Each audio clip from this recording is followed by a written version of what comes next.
É enfermeiro e também especialista em parada cardíaca, em atendimento de urgência e emergência, e vai falar muito pra gente sobre um assunto delicadíssimo, não é isso, Gilmar? Bom dia, seja bem-vindo. Bom dia, isso mesmo, né? Primeira coisa que a gente deve fazer sempre é a prevenção.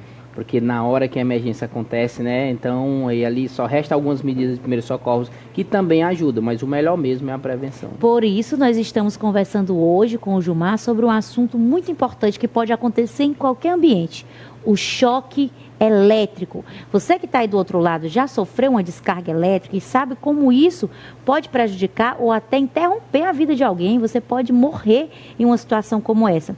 Recentemente aconteceu o caso onde uma criança, ela estava ali na sua casa, essas são as imagens, né? A menina de 7 anos brincava na varanda da sua casa quando aproximou uma vareta de balão da fiação elétrica, o que causou uma explosão, uma descarga elétrica, e a criança foi ali atingida por aquela descarga. Graças a Deus, a criança não morreu, mas poderia ter acontecido. Mas você sabe como agir em uma situação como essa? Olha que imagem forte, olha que imagem chocante. Hoje tudo é eletrônico, tudo tem corrente elétrica. Olha o tamanho dessa descarga elétrica, Gilmar, e você que está aí em casa. Olha que susto. A nossa conversa hoje ela é muito séria. Uma situação como essa pode acontecer na empresa que trabalhamos, dentro do nosso lar. E aí o que fazer? Gilmar, para começar a nossa conversa, o que é que acontece fisicamente quando alguém sofre uma descarga elétrica? Esse choque, né, quando ele é absorvido pelo corpo, ou seja, não só o choque, qualquer energia, né, e no caso de um choque, ele entra em um local e sai em outro, a grande maioria das vezes, ele interfere na atividade elétrica do nosso coração. Então, por mais que seja um choque mínimo, pode ocasionar uma parada cardíaca, além de queimaduras internas, né? Por isso que uma pessoa dessa tem que ser levada mais rápido para o hospital, para fazer uma avaliação médica, exames, e para evitar mais sequelas. Mas internamente acontece isso. Essa energia ela queima na entrada, na saída e às vezes no percurso. E como perceber isso? Às vezes você pode sofrer a descarga elétrica, levantou, falou, não, tá tudo bem. Qual é o sinal de que houve um dano interno? A pessoa começa a sentir dor, começa a sentir muita dor e a grande maioria das vezes começa a ter o ferimento no local. Então, se a pessoa ainda estiver consciente, ela vai estar falando o que está sentindo. E o ideal, ligue 192, que é o número de emergência, né? A primeira coisa, eu sempre gosto de falar antes, da segurança do local, entendeu? Então, que às vezes outras pessoas, já tem um vídeo na internet, eu esqueci o nome do vídeo, mas tem um vídeo em que 5 pessoas morrem porque uma morreu de descarga elétrica. 2 foram pegar a vítima, era uma fiação elétrica que um poste caiu, e eles foram pegar a pessoa morta, e os 2 encostaram no fio e morreram. Aí veio mais outro com um pedaço de madeira para tentar tirar, o pedaço de madeira quebrou e ele caiu em cima da vítima e morreu. Ou seja, foi uma consequência de morte por conta de choque elétrico, que assim, e todo mundo desesperado, né? Então é uma situação crítica, a gente tem que ter atenção, e eu chamo a atenção aqui principalmente porque às vezes a gente vê um exemplo desse, graças a Deus essa criança não morreu, né?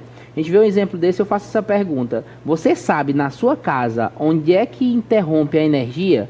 Porque em casos que acontece, a primeira coisa eu vou interromper Então o primeiro passo não é me envolver com a vítima. Não é envolver com a vítima, porque você pode morrer também, dependendo. É desligar a fonte elétrica. Nesse caso dessa criança, né, é uma corrente elétrica. A primeira coisa que os familiares deveriam ter feito, né, é quando foram, não sei se a casa eles construíram, enfim, é observar essa fiação, ligar para a companhia energética para resolver a situação, ou mudar, porque aí é bem próximo da sacada, você observa que é bem próximo da sacada, ou colocar uns canos, isolar para que as crianças não façam isso e aconteça o que aconteceu. Que tragédia, gente. Olha a situação como essa, Gilmar, é chocante as imagens. É chocante as imagens. Por exemplo, aconteceu enquanto ela brincava, porque se envolveu lá com a fiação, mas hoje em dia todo mundo usa o celular e usa conectado na energia, na tomada, enquanto carrega. Isso pode ser perigoso? Isso pode ser perigoso, sim. Então, e às vezes o celular esquenta, dependendo do carregador, se tiver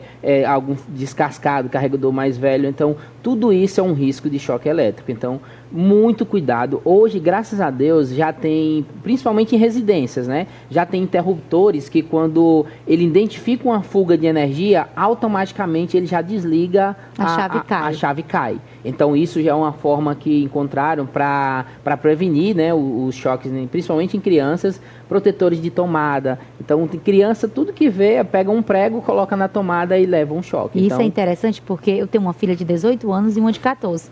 E recentemente a gente conversando sobre as travessuras que elas fizeram na infância, ela disse: mãe, eu preciso te contar uma coisa. Eu era bem pequenininha, eu peguei um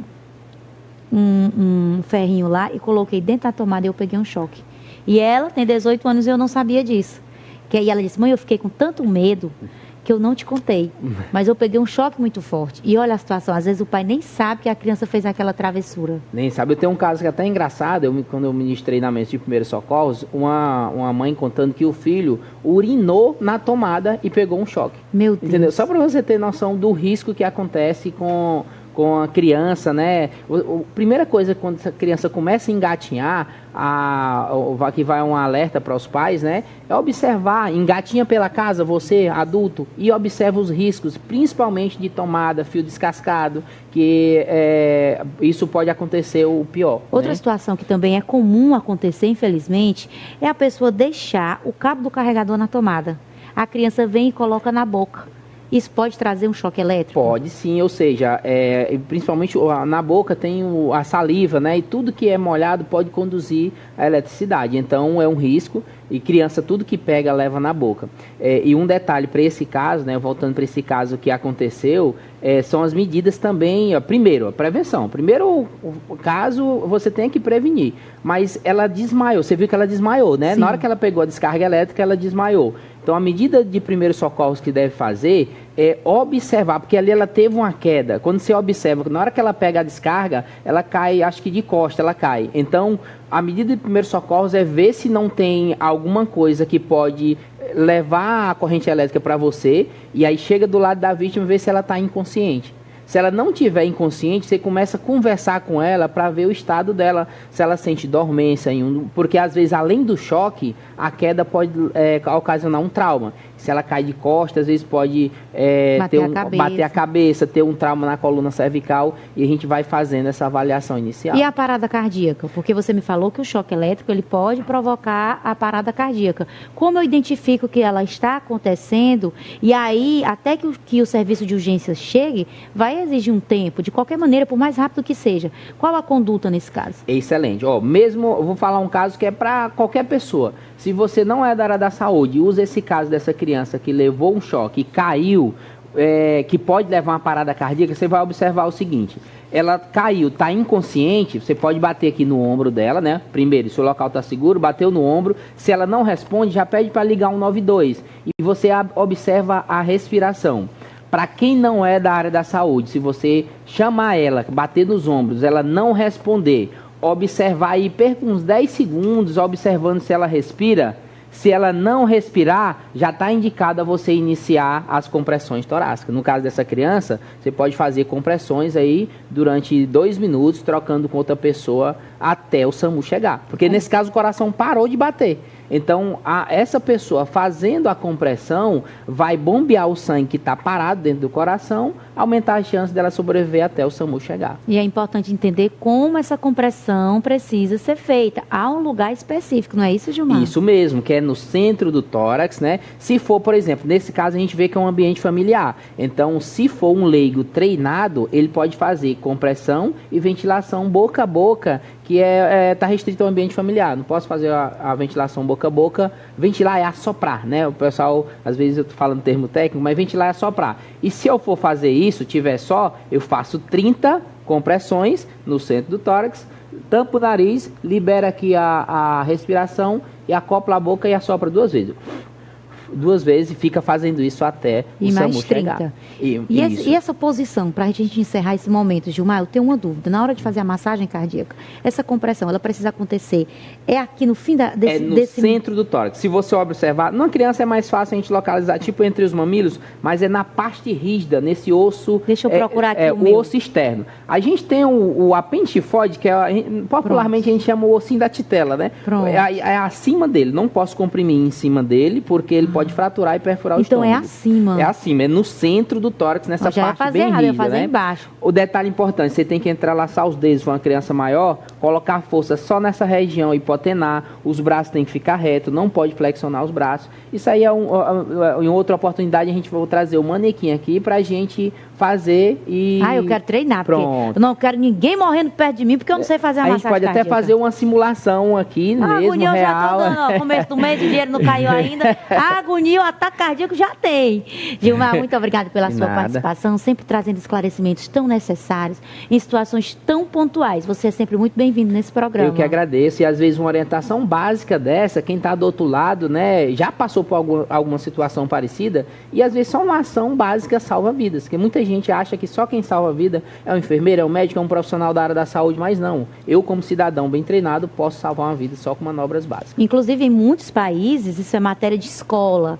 As crianças aprendem a como fazer um atendimento de primeiro socorro ali para tirar a pessoa daquele risco iminente de morte. Mais uma vez, obrigada, Gilmar. Eu que agradeço. E tem até lei próxima. no estado de Piauí para isso, né? Para primeiro socorro. Tá vendo? Lei tem, bora botar essa lei para funcionar. Bom, mas já que a gente está falando aí de choque, dos cuidados que a gente precisa ter com ele, o choque que eu tomei agora não foi esse que precisa ter cuidado, não. É desses que a gente quer viver. Eu tô falando